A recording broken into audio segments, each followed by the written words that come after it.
welcome to my channel. So in the today's lecture, we are going to discuss process states. Okay, when we execute any program like MS Word, Google Chrome, Media Player, any program, then this program is going to pass through several states. Okay, so we are going to discuss that when any program gets executed, which states it has to go through.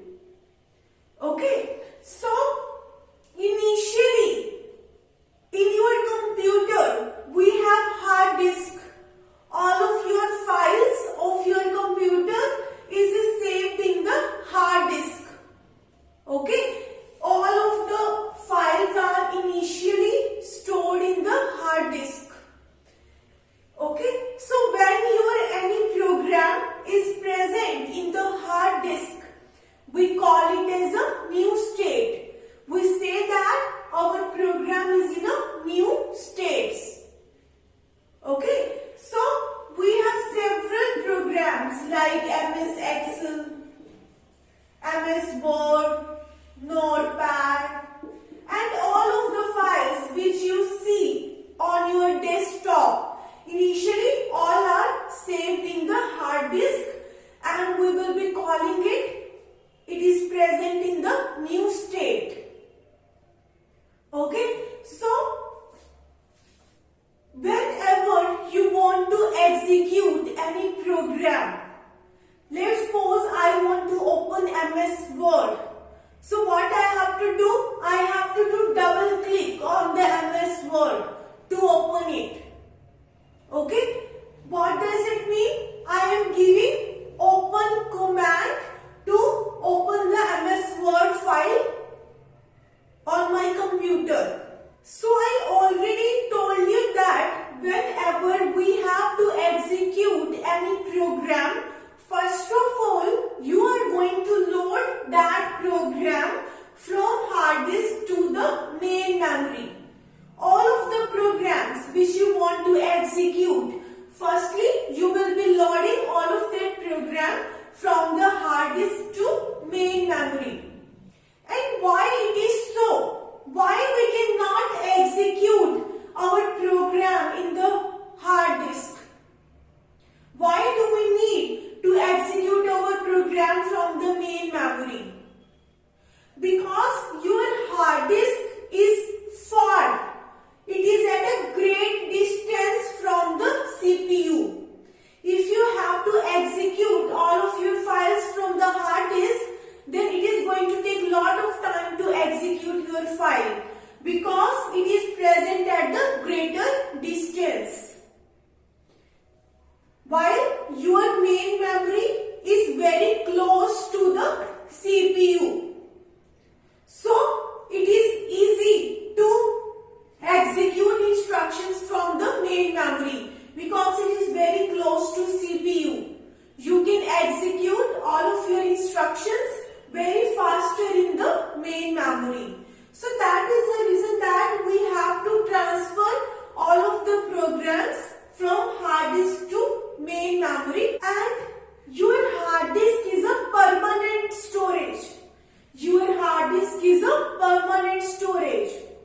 While your main memory, we call main memory as a ready state. Our main memory is a temporary memory.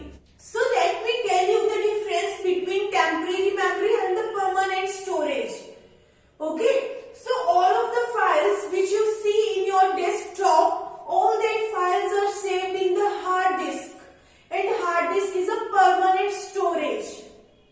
Okay, so let's suppose you are working on your computer and suddenly power failure is coming. Your completely gets shut down automatically. Okay, and later when you will be starting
So I am loading MS Excel and Word file in the ready state. Ready state means your programs which you want to execute are now present in the main memory.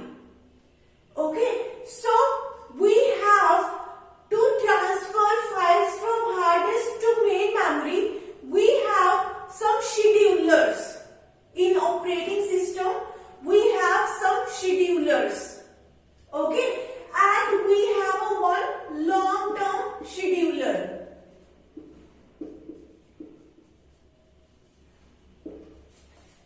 Okay, in this case, I am just opening 2 files, but user can open 10 files, 20 files, and any number of programs at a time.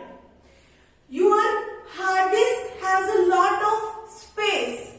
The storage capacity of your hard disk is very big, while your main memory size is very less. Okay, so it is not that all of the programs which you want to execute, main memory is going to hold all of that programs. Okay, because the size of main memory is very less. The size of your RAM is very less.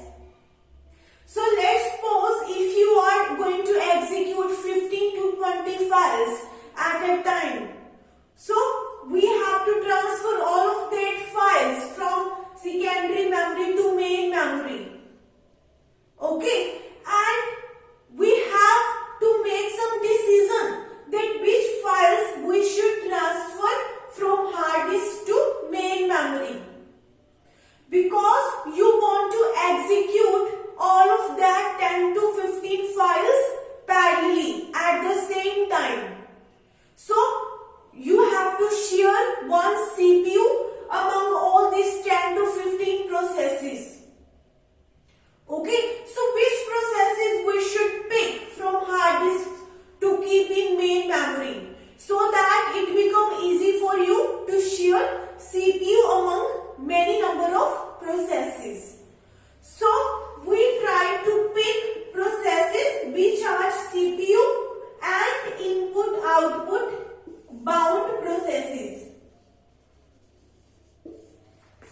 3, 4 and 5. We have some instructions in these programs. Okay. So now we have many number of processes which want to execute, which need CPU. Okay. But we have only one CPU. So how to assign your CPU among many number of processes? So the first thing is, if you know the priority of all the processes, then which is the most important process, which need the CPU most. So the first case is, if you assign your CPU to processes on the basis of their priority. Okay, you give your CPU to processes on the basis of priority. Okay, the process which is having highest priority, it is firstly giving to the CPU. Okay, and when that process need any input or output, okay, when any process need input or output, whether it need printer or it need input from the keyboard, any kind of input or output, if your process want, you will be moving that process to the wait or block state. Okay, because your process firstly need any input or output, then it is going to execute. Without getting any input or output, it cannot proceed further. So till that time, your CPU is idle. Idle means your CPU is free. It is not executing any instruction. So how we can utilize our CPU at the maximum? You assign some another process to the CPU. Okay? You assign some another process to CPU. We will not let CPU to remain free. Okay? We want maximum utilization of CPU. Okay? We want to get benefit of CPU as maximum as possible. This is how your many number of processes or many number of programs are getting executed simultaneously or at the same time. We are giving one CPU to many number of processes in a concurrent manner. Okay? Or if you don't want to assign your CPU on the basis of priority, you can do time quantum. You can make use of time quantum. You are equally distributing your CPU among many processes. We have these 5 processes to be executed. So what you can do? You execute some of the instructions of this process. You execute instructions of this process for 2 seconds. Then you switch to process 2. You execute some of the instructions of this process for 2 seconds. You again switch to another process. This way we can execute multiple processes in a concurrent manner. Okay? And when your process has been completely executed, when all of the instructions of your program has been run, now we are going to go in the terminate state. Okay, now we are going to go into the terminate state. And when your process has fulfilled its need of input and output, whatever input or output it needed, now it has completely got all of the input and output. Now we will be again sending this process to the main memory. Okay, it now again want to execute on the CPU. Okay, so this is how we execute our processes in the computer. Okay, and each and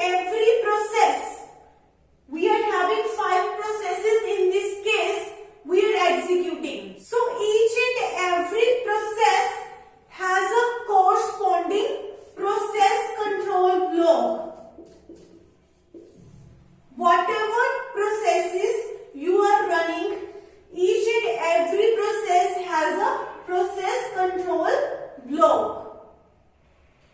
Each and every process has a process ID. Okay, each and every process has a process ID which is going to uniquely identify your process.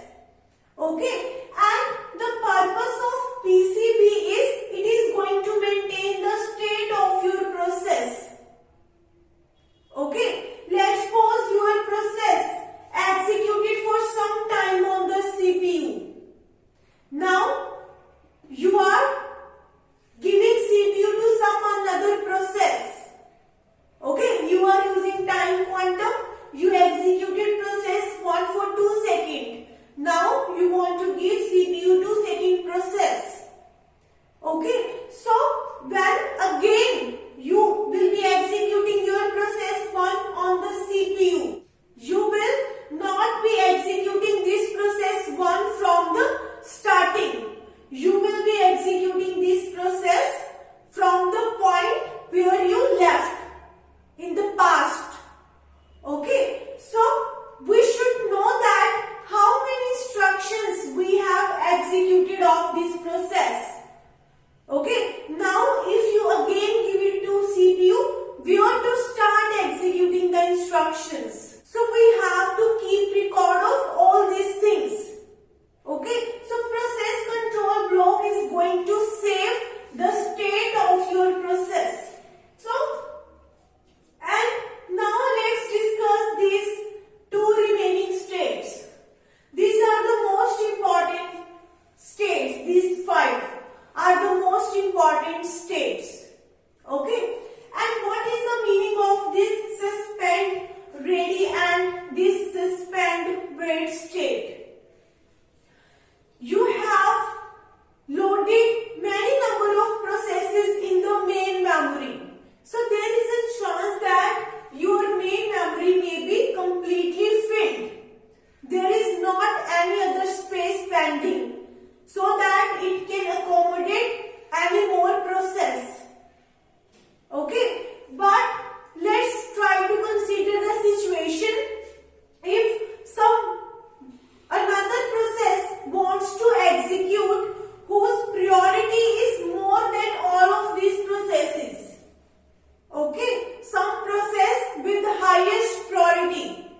If we have some process with higher priority want to execute, but we don't have any space in the main memory. So what we have to do? We have to push this one process from main memory to suspend ready state. And that highest priority process we are going to keep in the ready state. Okay, this suspend ready and suspend wait is actually in the hard disk. It is actually in the hard disk.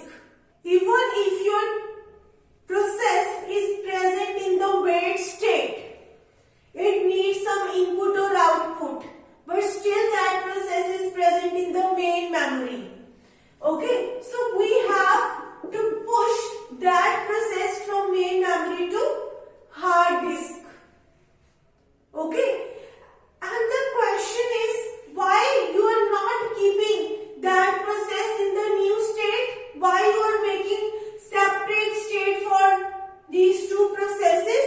So that later whenever we are getting any free space in the main memory, we can push all these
Okay, so this is how your multitasking is going to happen.